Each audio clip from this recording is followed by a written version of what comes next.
Magical chocolate మంచం. హిందూపురం అనే గ్రామంలో రవి అనే ఒక వ్యక్తి ఉండేవాడు. అతనికి ఒక చాక్లెట్ బేకరీ ఉంది. అతను ప్రతి కొత్త సంవత్సరం రోజున ఒక ప్రత్యేకమైన చాక్లెట్ కేక్ ను తయారు చేయడం అతనికి చాలా ఇష్టం. రవి, అయ్య బాబోయ్, కొత్త సంవత్సరం వచ్చేస్తుంది. అర్జెంటుగా ఒక ప్రత్యేకమైన చాక్లెట్ కేక్ తయారు చేయాలి. ఎంత ఆలోచించినా ఏ ఐడియా రావట్లేదేంటి? నా భార్యను అడుగుదాం. గౌరీతో రవి ఇలా అంటాడు. గౌరీ, కొత్త సంవత్సరం వస్తుంది కదా, నేను ప్రతి సంవత్సరం లాగే ఈ సంవత్సరం కూడా ఏదో ఒక కొత్తగా కేక్ తయారు చేద్దామని చూస్తున్నాను. ఈ కొత్త సంవత్సరం ఎలాంటి కేకు తయారు చేయాలో నాకు ఏమీ అర్థం కావట్లేదు. కనీసం నువ్వైనా ఏదో ఒక ఐడియా చెప్పే అని అంటాడు. గౌరీ, నా దగ్గర ఒక మంచి ఐడియా ఉంది, చెప్తాను వినండి. చాక్లెట్ బస్ కేక్ తయారు చేయండి, చాలా బాగుంటుంది, అందరికీ ఆకర్షకరంగా కూడా ఉంటుంది అని చెప్తుంది. రవి అది విని, ఆహా, చాలా మంచి ఐడియా ఇచ్చావు, కానీ దానికి చాలా చాక్లెట్ కావాల్సి వస్తుంది. డబ్బు కూడా చాలా ఎక్కువ కావాలి. ఏదైనా తక్కువ బడ్జెట్ లో అయిపోయేలా ఉంటే ఒక ఐడియా చెప్పు అని అంటాడు. అప్పుడు గౌరీ ఇలా అంటుంది. అయితే ఒక పని చేయండి, చాక్లెట్ మంచం తయారు చేయండి, దాన్ని ప్రచారం చేయండి. ఊర్లో వాళ్ళకు కూడా అది కొత్తగా అనిపిస్తుంది, మన చాక్లెట్ కంపెనీకి కూడా మంచి పేరు వస్తుంది అని చెప్తుంది. రవి, ఆహా, అద్భుతం, చాలా మంచి ఐడియా ఇచ్చావి, వెంటనే నేను పని మొదలు పెడతాను అని అక్కడి నుంచి వెళ్ళిపోతాడు. రవి కేకు తయారు చేయడం పనిలో ఉంటాడు. తర్వాత ఒకరోజు ఒక బండిపై ప్రచారం చేస్తూ వస్తూ ఉంటారు. ప్రజలందరకు విజ్ఞప్తి, ప్రతి సంవత్సరం లాగే ఈ సంవత్సరం కూడా చాక్లెట్ ఫ్యాక్టరీ రవి గారు ఒక పెద్ద చాక్లెట్ కేక్ ను తయారు చేస్తున్నారు. అంతేకాదు, అతను ఆ కేక్ ను అందరకు ఫ్రీగా ప్రదర్శన కూడా చేయిస్తున్నాడు. అంతేకాదండోయ్, చూడడానికి వచ్చిన వాళ్లకు ఒక ముక్క కేక్ కూడా ఇస్తున్నాడు. ఎక్కడా దొరకని అవకాశం, రండి అందరూ ఆహ్వానితులే, చాక్లెట్ కేక్, చాక్లెట్ కేక్ అని అంటూ ప్రచారం చేస్తూ ఉన్నారు. ఆ ప్రచారం వెళ్లిపోయిన తర్వాత అక్కడ ఉన్న కొంతమంది ఇలా మాట్లాడతారు. అరే, ఈ రవిగాడు కొత్తగా ఏదో ఒకటి చేస్తూనే ఉంటాడ్రా. ఆ చాక్లెట్ కార్ తయారు చేయడం చాలా సులభం, నాకు బాగా తెలుసు. దానికి చాక్లెట్ పౌడరు, చక్కెర, ఫ్లేవర్ లిక్విడ్లు ఉంటే చాలు, చాలా అద్భుతంగా చేయవచ్చు. అయినా అక్కడ ఫ్రీగా వస్తుంది, మనమేందుకు చేయడం? నేను మాత్రం ఆ రోజు పక్కా వెళ్ళి నా ముక్క నేను తెచ్చుకొని తినేస్తా అని అక్కడ మాట్లాడుతూ ఉన్నారు.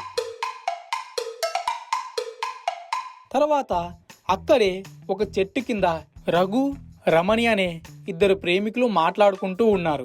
రమణి అనే అమ్మాయి తన లవర్ రఘుతో ఇలా అంటుంది. రఘు, నువ్వు నిజంగానే నన్ను ప్రేమిస్తున్నావా, లేక ప్రేమిస్తున్నట్టు నాటకం ఆడుతున్నావా? అది విన్న రఘు షాక్ అయ్యి తనలో తాను ఇలా అనుకుంటాడు. ఇదేంది మెంటల్లా మాట్లాడుతుంది, దీనికి ఎప్పుడు ఏమవుతుందో ఎవరికి తెలియదు, దీని ప్రశ్నలకి నేను చచ్చేలా ఉన్నాను అని ఆలోచిస్తూ రమణితో ఇలా అంటాడు. ఏ రమణి, అలా అంటావేంటి? నేను నిన్ను నా ప్రాణం కన్నా ఎక్కువగా ప్రేమిస్తున్నాను, నేను నీ కోసం ఏదైనా చేస్తాను అని అంటాడు. రమణి, అవునా, సరే అయితే నా కోసం ఒక చాక్లెట్ మంచం కేక్ తయారు చేపించుకొని తీసుకోనరా. నేను ఆ చాక్లెట్ మంచంపై కూర్చొని నా బర్త్డే సెలబ్రేట్ చేసుకుంటాను. ఆ మంచం కేక్ ను కట్ చేసి నీకు తినిపిస్తాను, నువ్వు నాకు తినిపి, సరేనా అని అంటుంది. రఘు షాక్ అయ్యి రమణితో ఇలా అంటాడు. అరే రమణి, నీకేమైనా పిచ్చిలేసిందా? ఆ మంచం తయారు చేయడానికి సుమారుగా 4 లక్షల రూపాయలు కావాలి, అంత డబ్బు నా దగ్గర లేదు. నాకు ఖచ్చితంగా చాక్లెట్ మంచం కేక్ కావాలి అంటే రవి తయారు చేసిన చాక్లెట్ మంచం కేక్ ను ఎవరితో అయినా దొంగలించాలి, అప్పుడు కానీ అది రాదు. ఒకవేళ అది పోలీసులకు తెలిసిందనుకో, నన్ను బొక్కలో వేసి కుమ్ముతారు.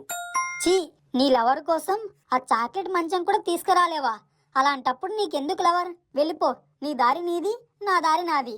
ఆ చాక్లెట్ మంచం కేక్ తీసుకొచ్చి నా బర్త్డే నువ్వు సెలబ్రేట్ చేస్తేనే నువ్వు నా లవర్, అంతే. అప్పుడు రఘు రమణితో, అరే రమణి, నువ్వు కొద్దిగుండు, నువ్వు ఇలా అంటే ఎలా చెప్పు, నేనేం చేయగలను? నీకు చాక్లెట్ మంచం కేక్ కావాలి అంతే కదా, సరే నేను తీసుకొస్తానులే, సరేనా, బాయ్ అని అక్కడి నుంచి వెళ్ళిపోతుంది. రఘు తనలో తాను చిన్నగా ఇలా అనుకుంటూ ఉంటాడు. అరే, ఇప్పుడు ఆ చాక్లెట్ మంచం కేక్ ఎలా తేవాలి? నా కష్టం పగవాడికి కూడా రాకూడదు. అయినా నేను ఎలాగో 4 లక్షలు పెట్టి చేయించలేను. ఆ చాక్లెట్ మంచం కేక్ ను ఎవరితో దొంగలించాలి అని చిన్నగా అనుకుంటూ ఉన్నాడు. అంతలో బన్నీ అనే ఒక వ్యక్తి అటు నుంచి వస్తూ ఇదంతా వింటాడు. అప్పుడు బన్నీ రఘుతో ఇలా అంటాడు. ఏంటి మామా ఏదో పెద్దగా ఆలోచిస్తున్నావు? ఇప్పుడేంటి ఆ చాక్లెట్ మంచం కేక్ కావాలి అంతే కదా, నేను దాన్ని దొంగతనం చేసుకొచ్చి నీకు ఇస్తాను. అప్పుడు రఘు, ఏంటి చాక్లెట్ కేకా? అయినా ఇదంతా నీకెలా తెలిసింది అని అంటాడు. అప్పుడు బన్నీ, అరే నాకు అన్నీ తెలుసు, నువ్విప్పుడు చాక్లెట్ మంచం కేక్ తీసుకోకపోతే నీ లవర్ నీకు బ్రేకప్ చెప్తుంది. రఘు, అరే బన్నీ నిజంరా, నన్ను బాగా అర్థం చేసుకున్నావు. సరే నీకెంత కావాలో చెప్పు, నేను నీకేమి ఇవ్వాలో చెప్పరా అని అంటాడు. అప్పుడు బన్నీ, మామా నేను కూడా ఒక ప్రేమికున్నే కాబట్టి నేను ఎక్కువగా అడగను, నేను నీ బాధని అర్థం చేసుకోగలను మామా. ఒక పని చెయ్యి, నీ మెడలో ఉన్న బంగారు గొలుసు నాకు ఇచ్చేయి అని అంటాడు బన్నీ. అప్పుడు రఘు అదంతా విని ఆలోచిస్తూ ఇంకా ఏం చేయాలో అర్థం కాక బన్నీకి చైన్ ఇచ్చేస్తాడు. ఇద్దరు అక్కడి నుంచి వెళ్ళిపోతారు. తర్వాత రవి కేక్ అంతా తయారు చేసి పెట్టుంటాడు. బన్నీ రవి ఇంట్లో ఉన్న కేకును దొంగతనం చేసి రఘు ఇంటికి తీసుకెళ్తాడు. అక్కడికి వెళ్ళి, అరే రఘు రారా, ఇదిగోరా నీ చాక్లెట్ కేక్ మంచం తీసుకో, ఇప్పుడు నీకు ఏది కావాలంటే అది చేసుకో అని చెప్పి అక్కడి నుంచి వెళ్ళిపోతాడు. రఘు తన గర్ల్ ఫ్రెండ్కి కాల్ చేసి తనని ఇంటికి పిలుస్తాడు. తన లవర్ అక్కడికి వస్తుంది. ఇద్దరు కలిసి ఆ మంచాన్ని చూస్తూ చాలా సంతోషిస్తారు. రమణి కూడా చాలా సంతోషంగా థ్యాంక్ యూ రఘు, నా బర్త్డేకి చాలా మంచి గిఫ్ట్ ఇచ్చావు, ఐ లవ్ యూ అని చెప్తుంది. రఘు చాలా సంతోషించి సిగ్గుపడుతూ ఉంటాడు. తరువాత ఆ మంచం కేకును కట్ చేసి ఇద్దరు ఒకరికొకరు తినిపించుకుంటూ ఉంటారు.